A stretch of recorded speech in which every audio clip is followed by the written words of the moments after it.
Have you ever looked at a world map and wondered why the borders are drawn the way they are? Especially in places like the Middle East or Africa, where you see these unnaturally straight lines cutting across deserts and mountains. It almost looks like someone took a ruler to a map without any regard for the people living there. Well, in many cases, that's exactly what happened. And the story behind these lines is one of power, secrets, and consequences that still shake our world today. This isn't just about geography. It's about a map that decided the fate of millions, and its story begins in the shadows of World War I. In 1916, while the world was engulfed in the deadliest conflict it had ever seen, two diplomats, a Briton named Sir Mark Sykes and a Frenchman named Francois-Georges Picot, met in secret. They weren't discussing battle plans or peace treaties in the traditional sense. They were carving up an empire.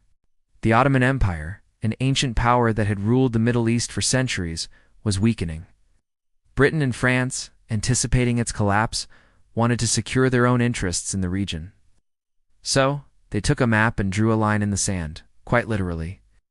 This secret deal became known as the Sykes-Picot Agreement.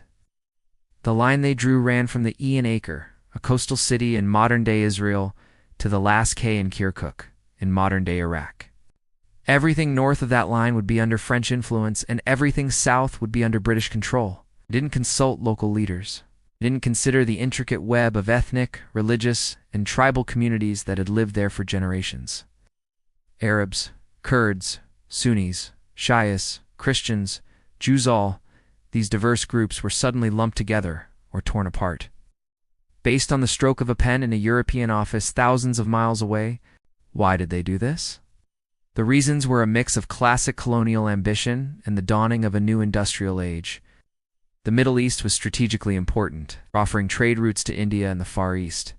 But more importantly, a new resource was becoming the lifeblood of modern economies: oil. Securing access to the vast oil reserves in the region was a top priority for Britain and France to fuel their industries and navies. The Sykes-Picot Agreement was, in essence, a business deal disguised as a political arrangement, designed to ensure these European powers controlled the flow of this precious black gold.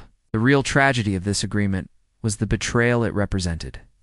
At the very same time Sykes and Picot were drawing their lines, the British were making promises to Arab leaders.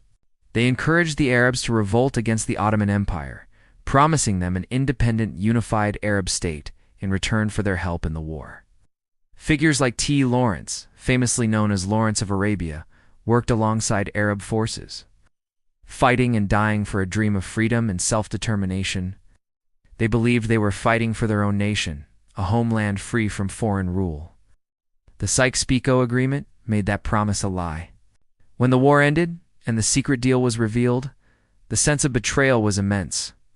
The Ottoman Empire was dismantled, but instead of an independent Arab kingdom, the League of Nations, heavily influenced by Britain and France, established a system of mandates. These mandates essentially gave Britain and France the authority to govern the newly created territories of Iraq, Syria, Lebanon, Palestine, and Transjordan. The borders of these new states were based almost entirely on the lines drawn by Sykes and Picot.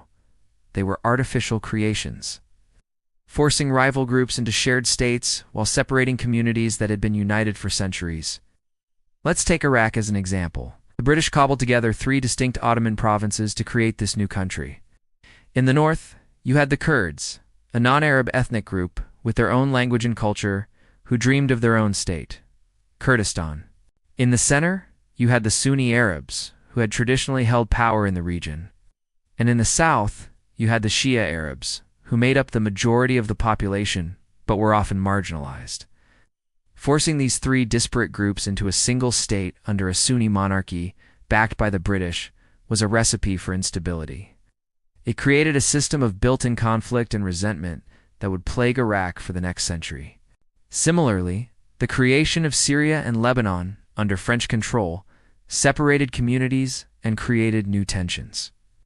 And the British mandate for Palestine laid the groundwork for one of the most intractable conflicts of our time.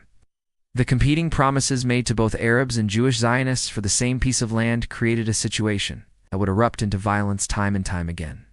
The map didn't solve problems, it created them. It planted the seeds of future wars, civil unrest, and humanitarian crises. The consequences of these arbitrarily drawn borders have been long-lasting and devastating. Think about the major conflicts that have dominated headlines for decades. The Arab-Israeli conflict, the Lebanese civil war, the Iran-Iraq war, the rise of extremist groups like ISIS. So many of these can be traced back to the fundamental instability created by the post-World War I map. When states are not built on a shared identity or the consent of the governed, but on the strategic interests of foreign powers, they become inherently fragile. ISIS, for instance, made a powerful symbolic gesture when they first bulldozed the border between Syria and Iraq. Their propaganda declared they were smashing the Sykes-Picot border, tapping into a deep-seated resentment that had been simmering for 100 years. They were exploiting the historical grievance that these borders were an illegitimate colonial imposition. This shows just how potent the legacy of that secret agreement remains. It's not just a historical footnote, it's a living wound. Even today, ethnic and sectarian tensions in the region are often exacerbated by these artificial state structures. The Kurdish people, numbering over 30 million, remain the largest ethnic group in the world without a state of their own, scattered across Turkey, Iraq, Syria, and Iran.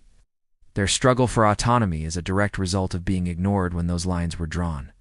The Sunni-Shia divide, while ancient, was weaponized and politicized within these new state boundaries, where one group was often favored over the other to maintain control, leading to cycles of oppression and rebellion. So, the next time you see a map of the Middle East, remember it's not just a collection of countries, it's a historical document.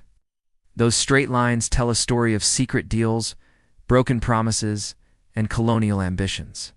They represent a moment when the fates of millions were decided by a few powerful men with a map and a ruler, with little thought for the human cost.